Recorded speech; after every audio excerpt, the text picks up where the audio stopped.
I believe I'm being unfairly charged and being made an example of for my very strong faith.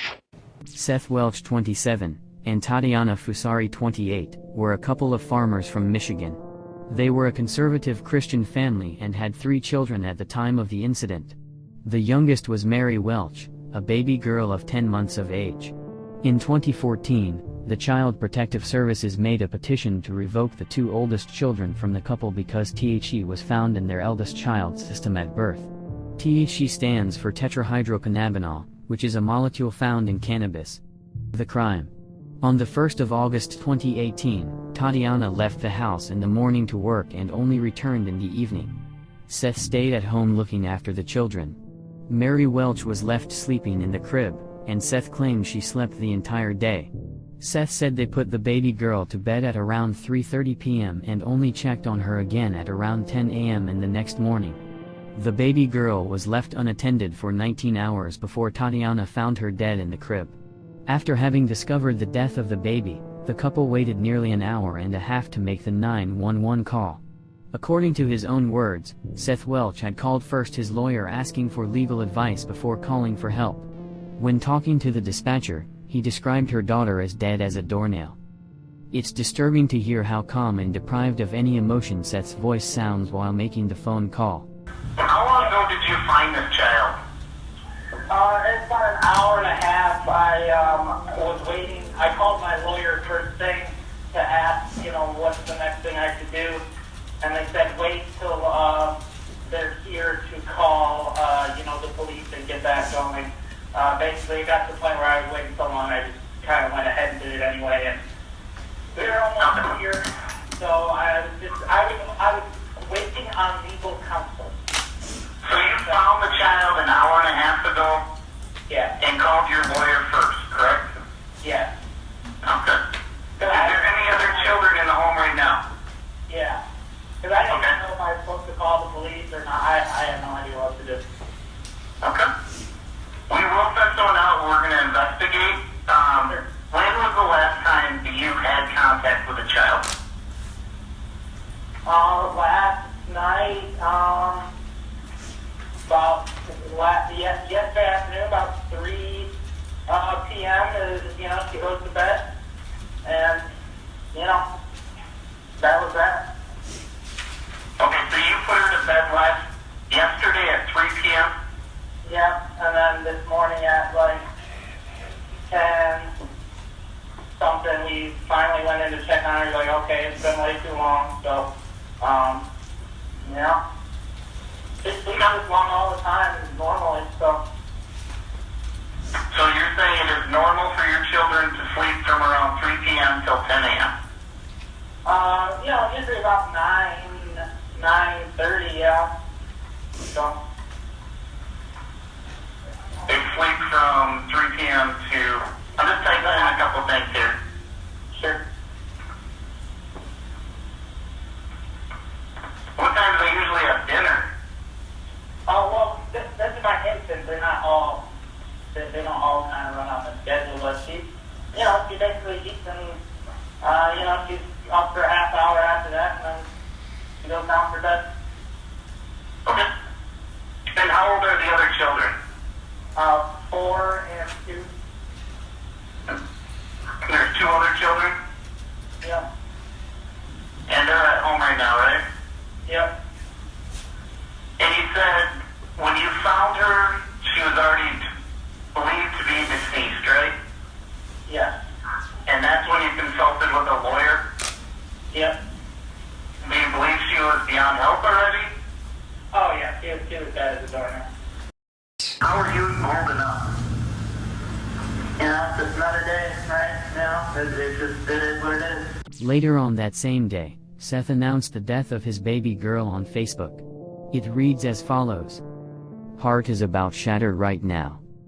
Woke up to Mary dead in her bed this morning. This evening had our children removed and placed on no contact, because Tati and I are the worst parents ever. Thankfully they are with grandma and grandpa. Just numb inside right now. And I'm really enjoying the loving embrace of an isolation cell from the cops and government employees, who keep assuring me they are here to help. The investigation. Authorities found the baby girl dead, lying on a filthy mattress, soaked in urine, and covered with mold. Inside, the house was filled with garbage and flies. One officer who responded to the crime scene described Mary's cheeks and eyes as being sunken into her head. According to medical examination, the baby girl had been dead for at least 72 hours before the 911 call was made, and Child Protective Services added the parents did not change the diaper in the last days leading to her passing. At the time of her death, Mary Welch weighed only 8 pounds. Despite her being already 10 months of age, she had the same size as a newborn. The cause of death of the infant was determined to be malnutrition and dehydration. To respond to the claims of malnutrition, Seth denied the accusation and said, "We were feeding her chicken, potatoes, apples, cheese. We were giving her the good stuff. She died. It's a tragedy. The Lord giveth, the Lord taketh." Tatiana too insisted she had fed the baby girl regularly. In a recorded interview, she told the sheriff she had no concerns about Mary's level of nutrition. She said she breastfed the baby as much as 4 to 6 times a day on the days she was not working. And she also said the baby was fed a macaroni and cheese baby food on the day prior to her death. To explain the small size of the child, the parents argued she had not been okay for weeks, that something was wrong with her. When the father was inquired why he did not seek medical help for the baby girl, he replied, "It's just as dangerous as not going." He also added he never took his other 2 children to the doctor, and both were fine. Seth Welch was a devout Christian. At the arrest, the property was found to be plagued with creepy handmade placards, and not long after, bizarre videos and Facebook posts regarding Seth's religious beliefs and his mistrust of the medical establishment came to light. So I think if you believe in evolution, it's basically bad doctor practice right from the beginning because, well, just give them drugs, it'll evolve, right? They'll just evolve and adapt to it. If you see my videos, I was a guinea pig of the, mental health pharmaceutical industry when I was a kid. So I'm not opposed to medicine or doctors. I'm opposed to bad medicine and doctors that are just, that aren't really doctors. They're just they're almost just, they're priesthoods of the medical cult that says, they got this test score, but that doesn't mean that they know about the human body and stuff like that. None of my other, Mary and John both haven't had their vaccines. I don't think John's been sick a day in his life. The kid is a little machine. Charges. Seth Welch and Tatiana Fusari were charged with felony murder and first-degree child abuse for the death of their daughter. And I want to reiterate the fact that this baby did not die because of one missed meal. This is weeks and weeks. This isn't about being very skinny. This is about being dead. This video of Seth dropping his jaw went viral and was watched by millions of people. In Solon Township, that you're both charged with what they call felony murder while in the perpetration or attempted perpetration of child abuse in the first degree. They're alleging that you murdered one Mary Welch. That is a charge called homicide felony murder. It is life without parole. It requires a DNA sample to be taken upon arrest, which is often like a cotton swab or in the inside of your cheek. The second offense that you're both charged with is called child abuse in the first degree, where they're alleging you knowingly or intentionally caused serious physical harm to a child. They're talking about this Mary Welch. It is a felony, possible penalty of up to life imprisonment or any term of years less than life. Now those are the 2 separate felony charges. Prior to the trial, a reporter interviewed Seth in jail. Well, I was very shocked, and I went to my cell, and I cried, and I laid down flat on my face, and I just cried out in prayer. I could tell from looking at Mary, I could tell because her skin was gray, her cheeks looked sunken, like they weren't when we put her to bed. I knew she was dead. She just died, sir, and we provided everything for her, and we have all the evidence to prove it. I believe I'm being unfairly charged and being made an example of for my very strong faith and the trying times that are ahead. It's dangerous to take your kid to the doctor's office these days. The trial. Both parents were examined to test their levels of competence, and both were deemed fit to stand trial. Despite the results, the defense attorney was planning to present an insanity plea, but he was fired, and Seth hired a new lawyer. Tatiana started an independent defense strategy and hired a different lawyer. To explain the baby girl's dehydration, Tatiana asked the corpse to be tested for parvovirus. Since her strategy required a forensic examination of the victim, her case was postponed to a later time, and Seth Welch's case happened first. Parvovirus is a known virus that causes severe dehydration in the patient. An autopsy determined the cause of death as malnutrition and dehydration due to neglect by adult caregivers. But Seth refused to accept the results and said, quote, "I believe I am being unfairly charged, being made an example of for my very strong faith." Unquote. Defense attorney Charles Clapp said Seth and Tatiana didn't take the baby to the hospital due to religious beliefs. Then he added, "Ineptitude and mistaken religious beliefs do not equal child abuse." However, while incarcerated, Seth required medical attention for himself. So the prosecutors presented this as an argument to prove that Seth's mistrust of medicine was not honest. Then the prosecutor accused Seth of having deliberately starved the infant because she was too weak to help out on the farm. How would you feel? You are imprisoned in yourself because you don't have the energy to move. She didn't have the energy to even put up her arms, and she didn't have the energy to cry. Don't tell me you didn't know that. And don't tell me you didn't intend that because you didn't get her little tush out of that crib. You left her in there. You ignored her because she was an inconvenience. And Seth is at home with 3 children, trying to do farm work, trying to take care of the house, trying to be a father, and he just can't do it. You saw the pictures of the house. He's not working on the house. He's not cleaning. He's not working in the fields because they're all overgrown.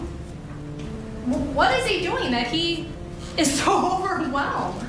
As required by the defendant, Tatiana and a baby girl were tested for parvovirus, but the reports revealed neither the mother nor the child had been infected.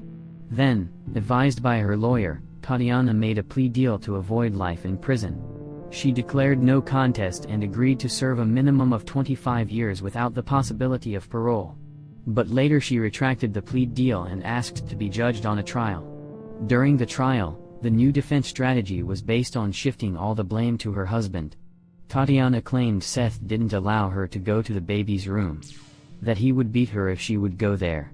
She claimed she was also a victim of abuse and torture, that she was afraid of going against his will, and that this was the reason she was unable to take care of the baby. Tatiana described Seth as being a control freak and a stalker. She claimed he would text her constantly, timing everything she did, and show up at her work unannounced. And he takes the AK out of the closet and he brings it. He tells me to get on my knees and he puts the gun to my head. According to Tatiana's testimony, Seth also performed an exorcism on her when she was pregnant with her 4th child. He was reading verses from the Bible as he was taking his open palm and smacking me in between my shoulder blades on the back over and over and over again, hard enough for me to keep flinching at every time he hit me. And he was just saying things like, "Demon be gone." I walked over to her and I saw that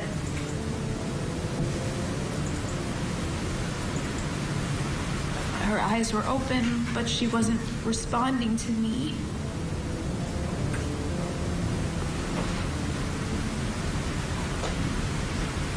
So I checked her pulse. I didn't feel anything. I went to go get Seth, and I told him, "Seth, there's something wrong with Mary. There's an emergency with Mary." I thought maybe she was ill, and I didn't know about it. I didn't know. We didn't take her.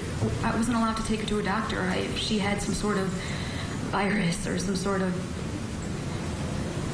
I did not know what was wrong with her. You told Officer Holly that you had gave her oatmeal in the morning. Yeah. Do you still say that today? Yes. Even though, again, the autopsy stated she had not had any food for days, or solid food for days. I know that I fed her and nursed her.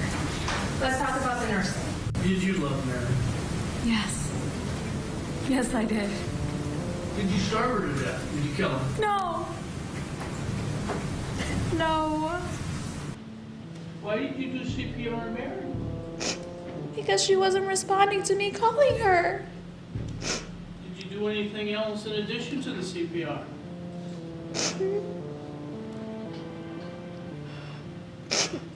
Did you attempt mouth to mouth? After I wiped her mouth, yes. I was pumping her chest with my fingers, and then I would breathe into her mouth, and then go back to her chest, and then back to her mouth. Just over and over and over again. I put Mary back into her crib, and I tuck her in, and I put a hat on her because she was cold, and I did not want her to be cold anymore. And I gave her polar bear.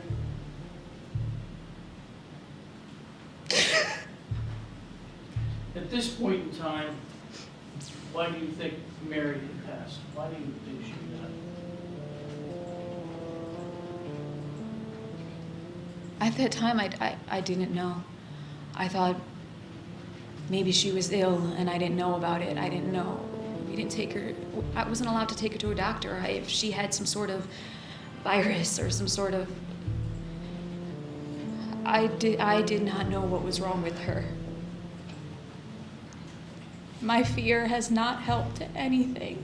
And I just don't want to be afraid anymore. I was afraid for my life all the time.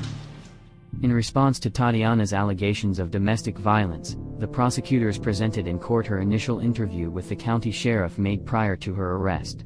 In this interview, Tatiana did not mention any occurrence of abuse made by her husband. Then the defendant was inquired about the malnutrition of the victim. Tatiana insisted she had fed the baby constantly, but when she was asked if it was normal to leave the girl alone for 19 hours, she replied, yes. The sentence.